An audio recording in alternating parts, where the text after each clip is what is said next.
And I'm standing in the back of the room, first period. I started my day out this way. And I'm hearing kids saying things like, the plan that's best for you may not be the plan that's best for me. Doesn't it all depend upon the number of texts that you send? Hey, just graph that and let me show you.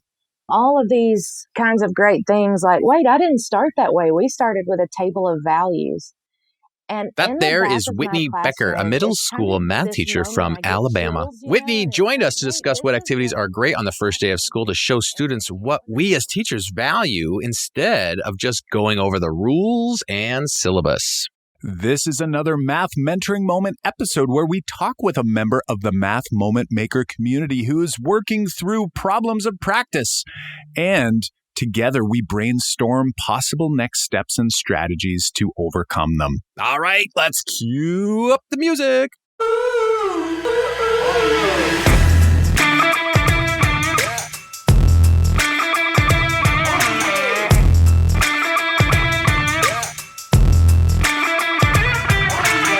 Welcome to the Making Math Moments That Matter podcast. I'm Kyle Pierce from tapintoteenminds.com. And I'm Jon Orr from mrorr-isageek.com. We are two math teachers who, together, with you, the community of math moment makers worldwide who want to build and deliver math lessons that spark curiosity, fuel sense-making, and ignite your teacher moves.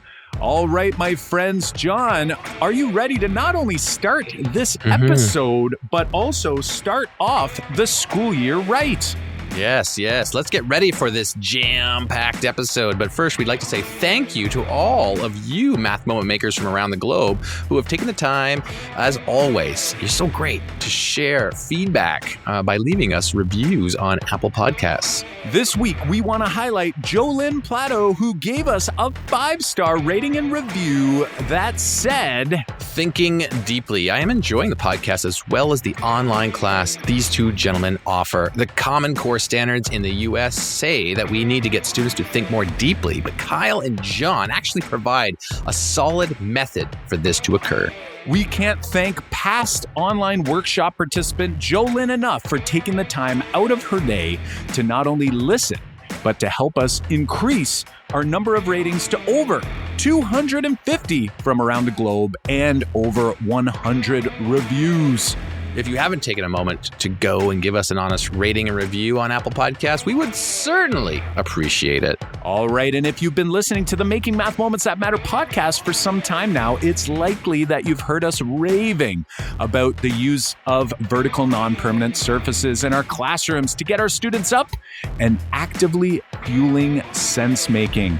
While regular old chalk or whiteboards do the trick, and we shouldn't stop using them, oftentimes there aren't enough of them in our classroom to engage in a vertical non-permanent surfaces lesson with our students to accommodate all of our groups. Well, that's where our friends at Whitebook come in. Toby and Frank from Whitebook have these super cool, durable, and portable flip chart packs that are great for filling the vertical non-permanent surface void in your classroom or wherever you're facilitating. Yes, Jon and I even use them at conferences and workshops to get our teacher participants up and actively fueling their own sense-making. And now you can too, because our friends at Whitebook are an official Make Math Moments partner, which means you can grab a flip chart pack for 30% off by visiting whitebook.com/moments.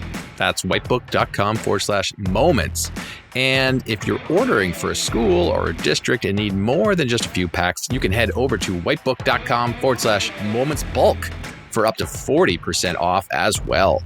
Now let's head into our discussion with Whitney. Hey there, Whitney. Welcome to the Making Math Moments That Matter podcast. We're really excited to bring you on today to chat with another math moment maker. How are you doing today, and where are you coming to us from? I am fantastic today, and I don't know if you guys picked up on the accent or not, but I'm from Alabama. Ah, nice. I'm always interested in the weather, and people have actually commented on that, Whitney, on the podcast. People have messaged us to say, why is John so concerned about the weather in different places? I don't know. I just am. But Whitney, what is the weather like? I know we're recording this in the summer, and I'm sure people who are going to be listening to this also be listening to this relatively new in the summer or in the fall. But Whitney, tell me a little bit about the weather right there. I need you guys to be concerned about the weather in Alabama because it is 90. It's the high is 98 today with a heat index of 110. Yeah, which, that's what I thought. Yes, and humidity here is terrible. It just makes me feel better about our winters, you know? It's like, okay, we can handle summers. We also have high, like Kyle, I think you were saying the temperature at your place was very high last week, but our winters are all very cold. So we like to hear summertime stuff too. Whitney, tell us a little bit more about yourself. What's your teaching role? How long have you been teaching? What classes are you teaching? Fill us in on that story. This year, I will be starting my 12th year in the classroom. I started teaching high school, 7 years teaching high school. I'll just be honest with you. I knew I wanted to get into teaching because I liked working with kids. I was always told I was good at math, and now I've come to realize I think I was a good memorizer. So nice. Welcome to the club. Yeah, well, I was a good memorizer, but I liked math. So I started teaching high school. After 7 years, I transferred to a school a little bit closer to where I live. And first time I went and met the principal, he handed me a schedule, and I saw 7th and 8th grade all day long on that schedule. And I don't know if I've ever told Mr. Joyner, my principal, this, but I really thought about running. I really did. And I run for the hills. Yes, I thought, I don't want to teach middle school. That age kid, I've never heard anything good. Whitney, I'm going to interrupt you here for a moment, and I apologize. I want to know, because I also, one of my first years taught 7th grade, and I was a high school teacher, but I want to know, on your opinion, what is it that scared you about 7th and 8th graders versus 9th and 10th graders? I'm not sure. I felt like they were so young. Maybe scared of the unknown. I was, and I'm such an advocate for that age kid now because I feel like they get such a bad reputation, but they're fantastic. It's a fantastic age group to be teaching. For sure. They're hitting puberty. They're kind of coming into those teenage years, and sometimes maybe don't always make the best choices, right, in terms of how mature they are at certain times. I remember vividly my 8th grade, and I remember it was almost like, especially for the boys, it was here in Ontario, 8th grade is the last grade of elementary school before you head off to high school. So it was almost like a last hurrah, and we didn't act very appropriately at all times. So I feel like I can see how that might be a little scary, but I'm with you. Now that I'm out of high school and I'm going across the grades, I get to visit schools, high schools, I get to visit elementary schools. I'm in all different age grades. I don't know if you'd agree with this, but it's like you get in there and you sort of go, oh, like my brain was telling me stories that I'm not even sure how accurate it was. And obviously it sounds like your thinking wasn't all that accurate after the fact. Is that sort of how things unfolded for you?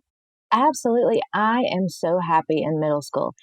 It took me a good 6 months, first semester, to get used to the bathroom humor and body odor and the middle school elements there. Yeah, goes with the territory. Yes, but I am in my niche. I love middle school. But when I got to middle school, I realized that the way that I had always taught, chapter by section, I'm going to sit up here and talk for an hour, and then you're going to take your homework home and do it. I'm embarrassed, but that is how I taught at the beginning of my career. Welcome to the club again. It doesn't work. It does not translate to middle school. It shouldn't have happened in high school, but definitely does not translate to middle school. And so I thought, I've got to have help. This isn't happening, like I want it to. Once again, I was a little burnout in my job. I didn't love coming to work every day. And here in Alabama, we have a fantastic initiative. It's AMSTI, Alabama Math, Science, and Technology Initiative. And I reached out to the people that work there, the AMSTI specialists, and they were so instrumental in coming into my classroom and just transforming me as a teacher. And introduced me to people like you guys. I found Tap into Teen Minds and those kind of performance tasks. And I just kind of embraced that way of teaching, and I loved teaching again.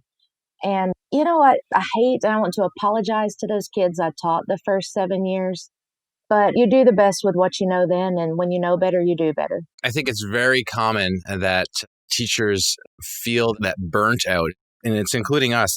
Kyle and I have talked about that many times here on the podcast, that we were in almost the same situation where we taught that same way that you described, and we realized that we hated certain classes. We have tracked or streamed here in Ontario. That's about to change for grade 9. But I remember saying to my department head when I was, after teaching grade 9, applied for many years in a row, saying like, I just can't do this anymore. I don't want to teach the applied level kids. And I remember saying that out loud and reflecting on it a year later or so and thinking like, why? Like, I shouldn't have to say that. I shouldn't be a teacher if I'm saying I don't want to teach this group of students.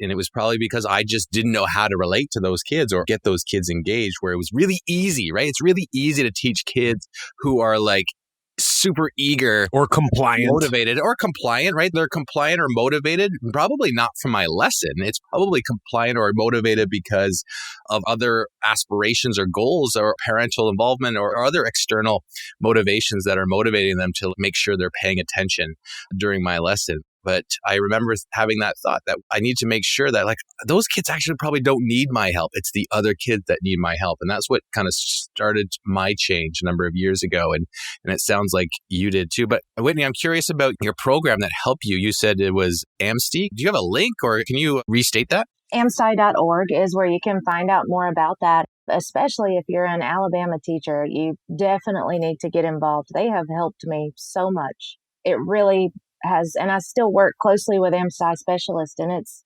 just been a fantastic experience. And they're always there to kind of mentor me and help me through different things. I see. Good. Okay. We'll throw that in the links for the show notes. People might be able to, especially from Alabama, jump on that. Whitney, also, since we're on this topic, I'd like to go down this road for a minute, because we were talking about your transformation. And I'm wondering if you can think back to that transformation of where that shift happened.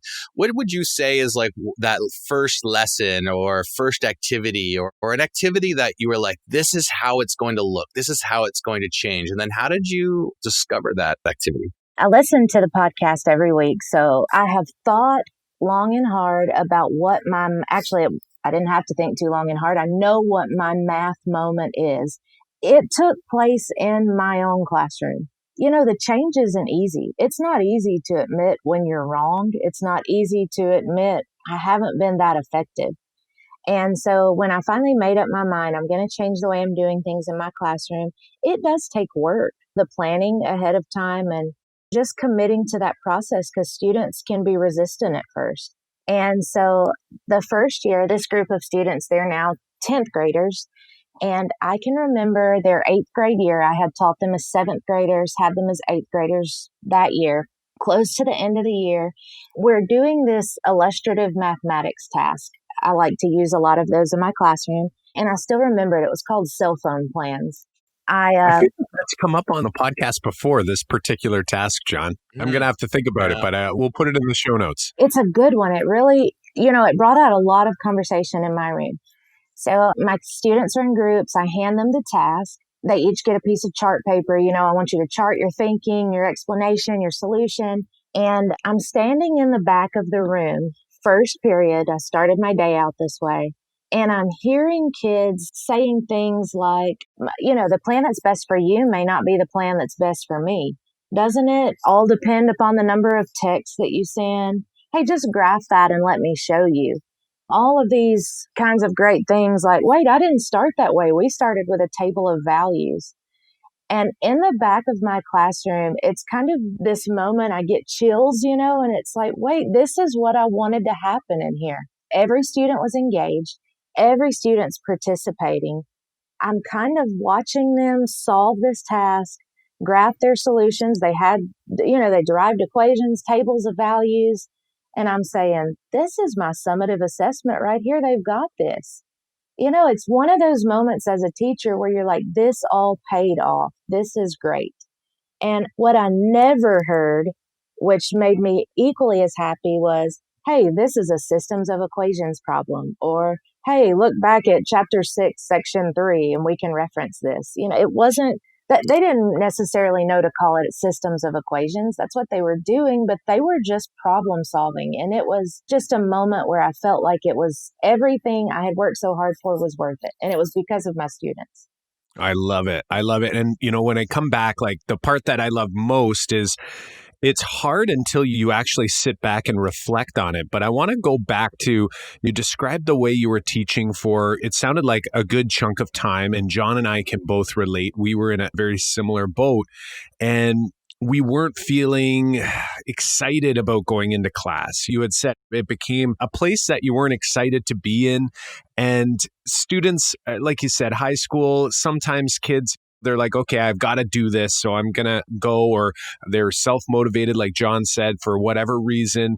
Maybe at home, there's like a big emphasis on how well you perform in school, but it's not because they actually are passionate about doing it. And it sounds like in this scenario, like I'm picturing it in my mind, this productive struggle that's been created by allowing students to just problem solve and just work through problems. And obviously there's intentionality behind that. You're selecting the task for a specific reason.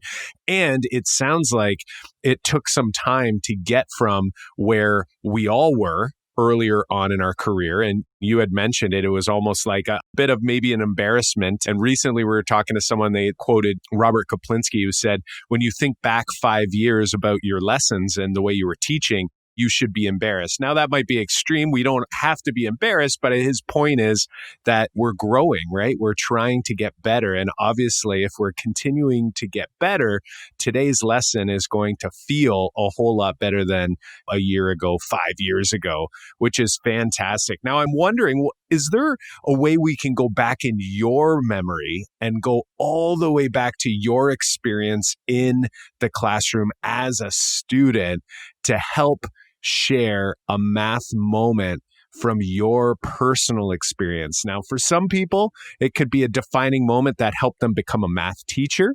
Sometimes it's a positive one because, they were motivated and they loved it. For other people, it wasn't so positive. It was one that sort of sticks out in their memory for maybe the wrong reason. What would be the math moment that you remember from your past as a student? I think we all, because it's just the way we were all taught, kind of have those moments. I hear people talk about a lot where you've got that anxiety riding in the car on the way to school. You've got to do your timed multiplication tables test. You've got all of these things going on. But my aunt was my pre-cal and algebra 2 teacher in high school. She has just been a mentor to me throughout my entire career. And I can remember sitting in her class and seeing how much she loved her job. And I kind of thought, I want that. I want a job like that where I love coming to work every day. And she just made such an impact on me, not even as my aunt, but as my teacher, that I wanted to be that for somebody else. I hope to be. I don't know that I'm there yet, but she's influenced a lot of kids over her career. And that's just a math moment for me when you see a teacher that cares about you and they love being there and they love their job. It really makes an impact on you as a student. Totally. I'm glad you shared that. And I'm sure that your aunt would appreciate you sharing that here. We've definitely had moments where people share this. It's a common thing that people are sharing moments that have to deal with an actual teacher that helped them out, or a mentor, or someone who has clearly been a guide. And I think that's so important. Obviously, teachers need that, right? Our job when we're first starting out, it would be amazing if we were paired with a teacher on a regular basis, like this kind of mentor-mentee relationship. Like we need that. And that could be the lack of that also, I think, possibly is the reason that many teachers just don't continue with the job, is the isolation and the lack of kind of like constant communication and feedback bouncing off people. It's that usually you're in your class with kids, you're isolated and you only get to talk with other teachers when it's lunchtime or at your prep time. And I think more kind of mentorship is great. And it sounds like you had some mentorship early on in your career. Whitney, let's shift gears here a little bit. You shared this fantastic success with the illustrative math and the cell phone plan, but also your kind of mentoring moment. And let's shift it to kind of a growth area. Like, what's a problem of practice that you've been thinking about or are working on, or what can we help you with here today so that we can all three of us kind of dig in on? One thing that I really want help with this year, and I know that the upcoming school year is uncertain. Right now, my district has decided that students have a virtual option or a face-to-face option. And we are, I plan to be back in the classroom the second week in August. So what I really would like you guys help with is helping me to plan a first day or even a first week that really sets the tone for my math class. They're coming into seventh grade, which can be an intimidating year. Also, they may not, if they're coming from the school that I currently work at, they had a fantastic sixth grade math teacher. That may not be the case for all of the students. So I want to set the tone and let them know this math class is different. My class, we work collaboratively. We do the performance task. We share work. I want them to know that it's okay to have discussions in there. It's okay to be wrong. This is a safe space. And, this class is not going to be me standing up here talking for an hour. I'm going to be in the trenches with you guys. And I just want them to know it's different. I remember going to school and sitting through 7 classes a day, filling out the student information form and listening to all of what I could not do in that class on the first day. And so I just want something different this year. I love it. I love it. And actually, we're going to be referencing a number of different resources here and really kind of chatting this out. And we typically like to dive deep into some of these problems of practice that come up. But this is one where, again, we're not going to, give advice, but we're going to talk about all kinds of different ideas that come up with. So I'm wondering, can you paint us a picture first, though? Like, I know what my first day of school looked like and sounded like for many years, and John was very similar. And to be honest, when I look back to them, I think, wow, I definitely sent kids home with the wrong idea. And actually, back then, maybe not the wrong idea. It was exactly the idea of what was going to happen. Idea. Yeah, it was probably exactly. So you showed them exactly what it was going to look like. Yeah, like for me, it was all about like setting a tone. I did it in a lighthearted, and I used to always try to be kind of a bit of a funny or a teacher that could joke within reason, obviously, like not getting too out of hand. But, I had a good relationship on that front, but it was still pretty drill sergeant in my classroom for a number of years. So I'm wondering, like, what would the first day of school typically look like? And maybe feel free if you want to go like way back what it might have looked like. And then maybe the last couple years, I'm guessing it probably has changed a little bit over time. For a long time, it was, I'm going to hand you the syllabus. I'm going to hand you this information sheet to fill out. And then I'm going to stand up in front of the classroom and tell you everything you're not allowed to do. We're going to go over all the procedures, and you are going to be bored to tears and only hear about maybe 5 sentences that I said, because it sounds like every other teacher that you've sat through their class that day. They hear that 7 times. That's got to be terrible. Last year, I actually did a little STEM activity on the first day of school, and it went over really well. But I teach kids, if I had them in 7th grade, I have them again in 8th grade. So I can't do the same thing that I did last year. So I'm really looking for something that just makes them go home and think, I can't wait to get back to Miss Becker's class tomorrow. I think I can do math in her class. It's going to be a fun year. We ran an episode last year on how to start the school year off right, and we're going to kind of dive into some of those tips, but also give you some new tips here today. I'm wondering, before we kind of dive in, because my class looked exactly like that, Whitney, and Kyle's did too, and I think most people's did. And I think that it's no fault of our own. It's just the way we're brought up. It's the way we experienced first day to look like. It also makes sense in a way that you want to lay out the ground rules. Like, you want to make sure that kids understand where you're coming from and what the expectations are. And, these are, I think we used to do it because we thought that this is what is going to make good learning. And without telling the students that this is why we're telling them all these ground rules, but maybe we should have back then. We're like, this is what we believe. this is something that I try to do on the first day now, is kind of communicate to my students what I value in class. And so when we think back to how I started class a number of years ago, similar to what you're describing, I was communicating what I was valuing in class, but I was saying that what I value in learning is being compliant, taking notes, listening, making sure that you follow all the rules, which are important things, I think, to some extent. But I think what we can do now is change what that first day looks like, because you might want to include other values, like we value collaboration, we value voice, we value uniqueness, we value identity, we value so many other things that we have not communicated on day one. So I'm wondering, Whitney, before we kind of get into some suggestions here for you, I want you to kind of imagine what that day looks like if you changed it, right? So if all of a sudden it's like now there's this first day that you spent time building, you spent time creating, what would that look like? Maybe you already have an inkling of like what kind of activity you might And I'm want. wondering too, John, if we added on to that, like how are you hoping kids are going to feel? Like when they walk home, one of the big things that I'm thinking about, not only on the first day, but obviously very important to start, we always say like starting off the school year right. But I'm thinking about like, what do I want a student to say when they go home and a parent asks them or a guardian asks them at dinner, hey, what happened during math class today? Or how did math class go? And I don't want them to say it was like, oh, it was entertaining. I don't want that. There's certain things I want students to feel when they leave the class. So like after that first day, how do you want them to feel, I guess, during class? How do you want them to feel as they're leaving class? And then, like, how do you want them to kind of look back on it, I guess, as they're looking forward and thinking about, wow, what's this semester or this school year going to be like for me? Can you paint us a picture of kind of what you're after personally? Because our goals, or my goal might be a little different than John's, and John's might be a little different than yours, and that's totally cool. But it might help us get an idea of sort of the direction that we head in. I'm totally open to any suggestions, but like I said earlier, I would like for them to know that my classroom is this safe space. You can speak up in here. We're going to have this discourse going on. You might struggle a little bit in here, and that's okay. I'm not going to leave you struggling, but I'm going to allow you to struggle a little bit. I also feel like students come to math class with this math anxiety.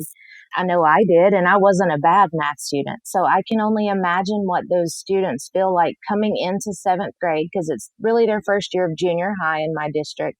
They're nervous, and I just want them to leave with this sense of confidence. I want them to look around my room and see the manipulatives and see that my desks are set up in tables and just feel like I said, I can't wait to get back to Miss Becker's room. I really think her math class is going to be different. I'm wondering, like, if you're going to say we want a safe space and we want to build confidence, before we kind of get into specifics about activities, what's going to help you build confidence? I think you've got to start with something maybe low floor, high ceiling. Hey, I can do this. Everybody in here is able to do this. And just give them this feeling of it's going to be different. No matter what happened in my elementary math classes, I really think I can turn it around here. I love it. And I think you've addressed so many different things. And I loved as well that you're sort of, in a way, kind of gradually working through, probably in a similar order to how we would probably go through things. So first off, with that confidence, with that safe space, excited to get back. Like what I'm hearing is this building trust and building confidence. They kind of go together. It's like very hard for them to kind of feel safe without feeling like they're heard. So we'll first probably start with maybe some ideas around like how we can get to know our students a little bit. And I heard you say about, I want my students to struggle, but not too much. So to me, that sounds like a productive struggle. We don't want it to be unproductive.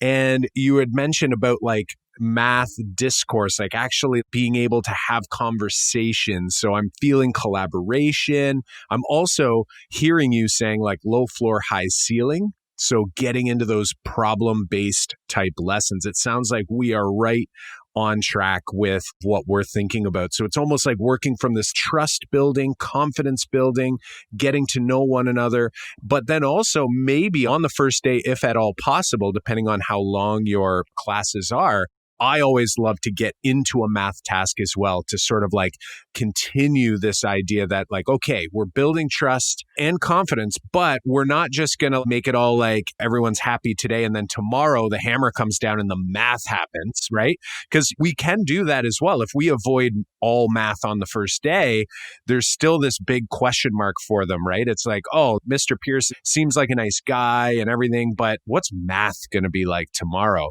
So maybe having a little mix of both might be helpful. So we'll come at it with a couple of ones, and maybe we'll start with a couple go-tos that we actually recommended during our How to Start the School Year Off Right episode, which I believe is episode 38. Is it not, John? Is it not, John?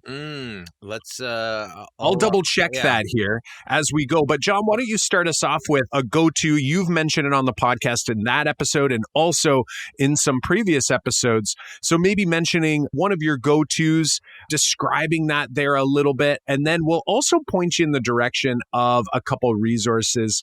Like I know Dan Meyer's got a really cool page. We'll put that link in the show notes as well on some activities and things for the first day. So John, kick us off. I'll double check on that episode number. Yeah. So we're going to share a couple resources that we've used in the class and I continually to use in my classes. And I use it for all different grades, like from I teach high school. So grades 9 through 12, I use the same sort of activities for each grade. But like Kyle said, it's kind of a mix of a little bit of math, a little bit of thinking, a little bit of curiosity building, a little bit of confidence building, showing values, valuing uniqueness and creativity. So these are kind of things that I value and also make sure that we communicate that, but we communicate that through the activities with our students. So one thing that I like to start off with is an activity in my class that I learned way back when I first started teaching, but I continually use, and we referenced it here before, and it kind of opens the door to getting kids to share their beliefs and common conceptions about mathematics and their understanding about what mathematics is and what mathematics isn't. Some of my classes will have students who have this negative connotation towards math or negative feeling towards their math history coming into grade 9 or grade 10. And for those kids, we want to make sure that they are heard that it's okay to not like math right now, or it's okay that you have this bad feeling, because I think kids would get scared in saying like, I hate math or I do not like math. And they're going to think like, I'm going to get scolded for saying that, or the teacher's not going to accept that's my actual feeling towards math. I use this in combination with Sarah Vanderwerf's name tents, which she's got we'll put that link in too. So she's got an activity where kids will write a name tag like you're going to do on a first day to try to get all the kids' names down as quickly and as accurately as you can. And so on the one part, the front facing of your name tent is do they put their name.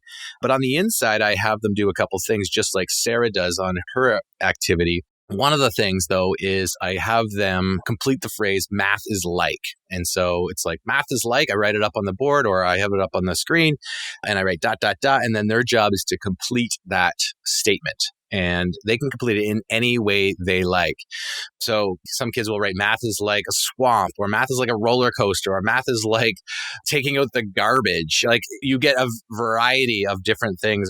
Whitney, I'll be honest, I guess it's less and less every year this happens for me, but somebody will write math is like a box of chocolates or something, and as I said, less and less, not as many kids remember that reference. But what it does is they'll write and then they have to write a sentence to explain it afterwards. Like, why is math like a swamp, or why is math like, and then that's where they start to piece together what they're feeling about their current understanding of what math class is or isn't. And so they don't have to share that. That's like a private thing in the name tent inside. I often share some that are already pre-written, and I often have kids share those out or read it to their elbow partner. So that's an activity that I think opens the door to letting them say it's okay what math is and isn't. It's a trust kind of building thing. And I read them all. And then I kind of respond to them in the name tent later on, like behind that back the next day. And then what I do is I keep those for sure for the whole year. And then I hand it back to them on the last day of school and say, this is what you thought math was like. And then now write it again or write a new one and see if it's similar or the same, or have we changed anything along the way. So it's not the whole rules. Like I don't do the rules and I don't do the syllabus anymore on day one. There's no harm in like taking a couple minutes every class for the first couple weeks to like If a situation comes up, then we talk about this is the expectation here in this class. It doesn't have to be all on the same day. So that's one kind of small activity. It doesn't take long, but it also opens the door to saying that it's okay to feel and have feelings that normally we might shut down.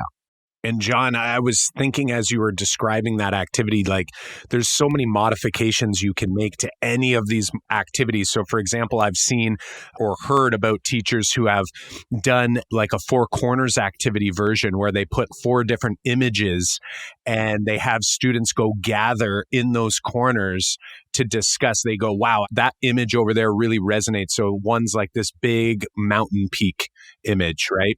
And it's like, a bunch of students go over there. This other one over here is like a bunch of rocks with one flower growing through it, right? And you have these different images that could represent their feeling towards math. And then the other thing you can get in doing this variation is that they also get a little bit of this small group kind of, who knows what it's going to be like when we go back this year. Is this possible with their social distancing issues that we might run into if you are in a face-to-face environment? But one thing that's really nice is getting them there to kind of thinking about what that image means to them and giving them a nice little, we'll say, segue into what we want math class to be, which is having kids coming at problems from different perspectives and helping to describe your perspective to another student. So another way that four corners activity could work is, again, you could have four different images, and now you can even ask them to go even more personal and say, like, go to the image that resonates with you about your own personality.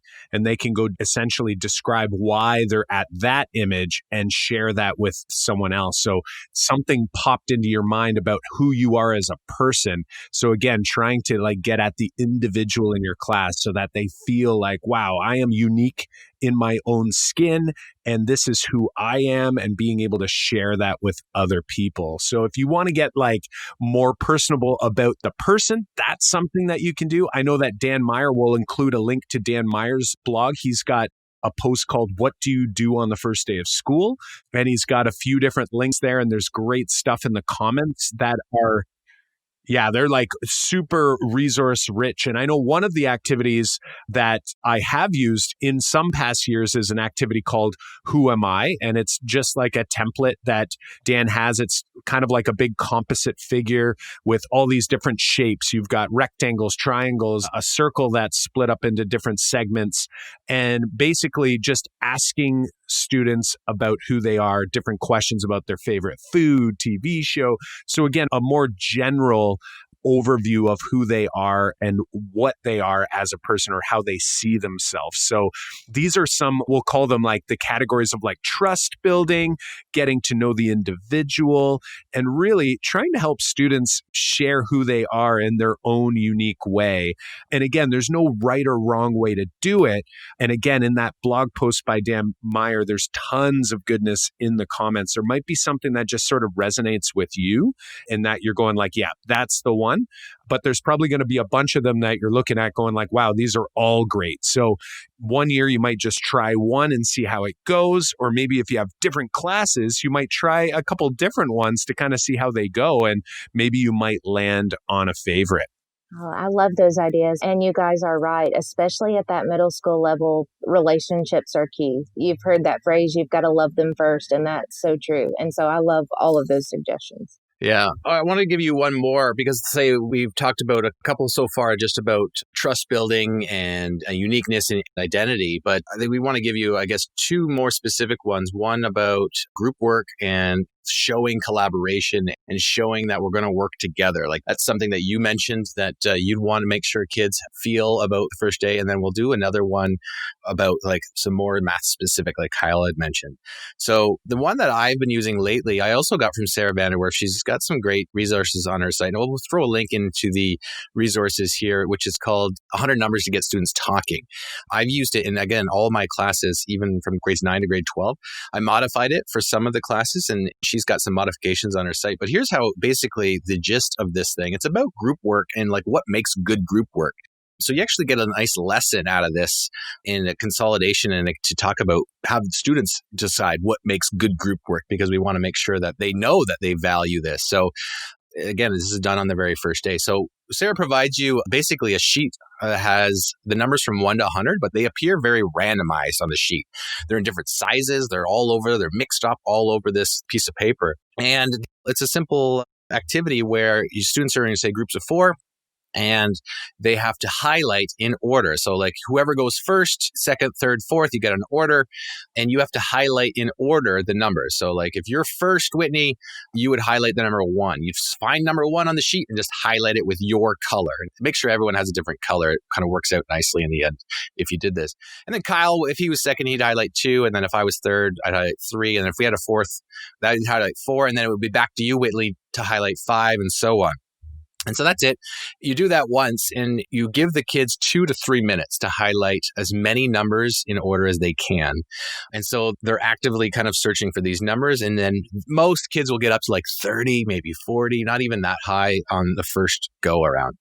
And then what you're going to do is you just kind of ask, like, what did you notice? Or talk about some strategies, and kids share out. So have your groups share out strategies.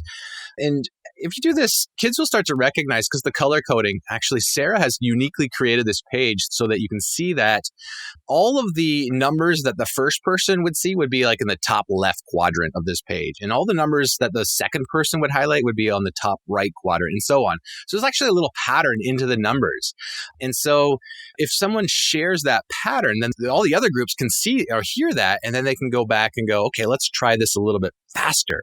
And so basically you do a couple iterations of this and students start to work together a little bit faster. They help each other. And so at the end of this, you'll get a couple groups get all 100 numbers in the 2 to 3 minutes that you give them. And then the rest of this activity is about asking them to brainstorm what makes good group work, because they just worked in groups. They work to help each other, all that kind of stuff. So it's got numbers in it. I've modified it, a couple of them, and Sarah's provided some modifications too. They could be addition problems that you're going to highlight the answer, or it could be exponential problems. Like there's lots of different variations of what numbers actually go on the page. But it's a great activity on day 1 to highlight that you as a teacher are going to value group work and collaboration. So it's like, let's throw out the rules. Let's just dive into this so that we can feel comfortable. And that's another message that we make at the very end of their brainstorming of group work, is that we are going to get comfortable with each other in here. And that's a priority for us. Like we cannot learn well. Your brain cannot function as it needs to if you are worried about who that person is over there. And are they going to say something weird or inappropriate to me? Or am I going to look foolish? Or are they going to judge me? We can't have that. Your brain can't work if that's going to happen in class. So we've got to kind of squash that as quickly as we can, or let everyone know that we're not going to allow that kind of behavior in the class or dynamic in the class. And we want to show right away that we're going to value group work. So that's one that we can value group work. And then Kyle will probably share one about math in a moment, but let's get your thoughts on the group work one. I love that, because one thing I realized when I came to the middle school level was that some of them are coming from that classroom where they've been straight rows of quiet kids. And so you have to model what group work is. They've forgotten, because I feel like kindergarten through second grade, maybe we sit in groups and we work in small groups. And then for whatever reason about grade 4, everything that's worked in the past, we decide to throw out the window and put them back in straight rows. So they've forgotten by 7th grade what group work is. So I love that suggestion, because it does model what I'm expecting out of group work. Absolutely. I love this. I'm so happy that you're getting some takeaways here. Again, setting that tone for the year. It is so important, because really day 1, it's going to set a tone for at least that first week. And obviously day 2, you want to kind of build on that and continue moving forward. As we come back and think back to earlier in the episode, I'm a big advocate for ensuring that we do include math on day 1. So trying to find a way, now if you have shorter period or blocks, some teachers are working with 45 minutes. That could be extremely difficult. So you may not be able to get to that point, or maybe it can be something very small that isn't going to take too much time. But I'm a big advocate for trying to incorporate that math. You had mentioned like low floor, high ceiling. You're talking about collaboration. So we're big fans of all of these things. We won't be able to get into all of them here today, but one thing that I try to really focus on in day one is this idea of curiosity. And for those who have listened to the podcast, you'll know that we talk about our 3-part framework, how we're sparking curiosity, we're trying to fuel sense making, and we're igniting our teacher moves. So I'm like hyper focusing on the curiosity path day one, maybe fueling sense making. We might not get as deep into that as we'd like, depending on how much time we have. I used to work with a 75-minute period, so I definitely would get to that place. But I want students to know that like we're going to be approaching math from a curiosity standpoint, and I want them to kind of extend any of the earlier activities where we were asking them to share their perspective, to share their view on mathematics or just the view on the world and how they feel. I want them to feel that in math as well. So for those who are new to the 3-part framework, I would recommend, and Whitney, I'm not sure if you've had an opportunity to do this, but checking out, we have a 4-part video course that's available for people to check out at makemathmoments.com/lesson1. And when you head there, there's actually 4 lessons, but that first lesson kind of takes you down the curiosity path. So trying to set up a task that day that's going to pave a path or kind of form a path of curiosity that will lead to sense making. And we tend to select tasks, obviously tasks that do spark curiosity, but that are also very low floor and very high ceiling. So this is going to vary depending on the grade level, but for you in your grade 7 and 8 classes, tasks like stacking paper task, we'll put the link in the show notes, or John's R2D2 task is great with sticky notes, which is kind of like a variation on Andrew Stidell's file cabinet task. Like those are tasks that can really be fun because there's opportunities to build that curiosity path by withholding information, building anticipation, and getting students to estimate through noticing and wondering. Those are tasks that kids really have a good time with, but then also provide an opportunity for you to kind of do a mini model of how we're going to consolidate a lesson and how we're going to take student work and use them to elicit our connections that we're going to make in our consolidation. So there's like a lot of stuff going on there, but I would say trying to ensure that we do something mathematical day one. It is math class.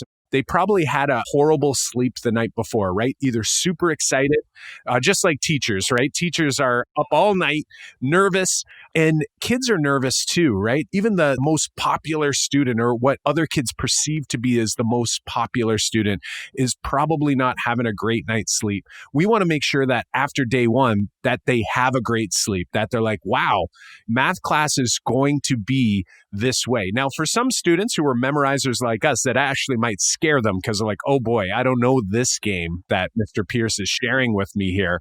But that's something that I think will be easier to address than maybe that uncertainty of like, okay, so what's the math going to be like in my classroom? So that would be a huge recommendation for us. Obviously, in the show notes, we'll include things around vertical non-permanent surfaces, for example, and like some group work. John, I don't know if you can jot that down in the show notes here as we're going, just so that you have some ideas of like, what could group work look like? What could maybe even assessment look like? We can toss those out there as well, because this is a big, big thing that we're trying to do here, which is a huge shift from how we used to teach, at least for John and I. And Whitney, it sounds like you were kind of in the same camp as us. So I'm going to pause there, and I want to get your perspective. When we're thinking about the math piece, how are you feeling about that? Are there any takeaways or any maybe questions that are still floating around in your mind as you're kind of thinking ahead? I'm hoping you're visualizing sort of this first day in your head and you're seeing it come to light, and you're seeing it might not be fully crystallized, but that you're kind of seeing how this might actually pan out and hopefully be a really exciting first day of school. So let's turn it to you. Let's get some of your thoughts here. I am. I'm ready to go back to school tomorrow.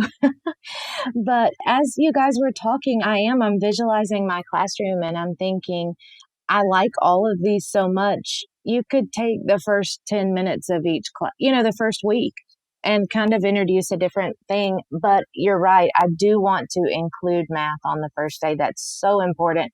I want them to know that I value all these other things, but I do want you to learn math and be a problem solver. So I love all of these suggestions. It's great to hear that.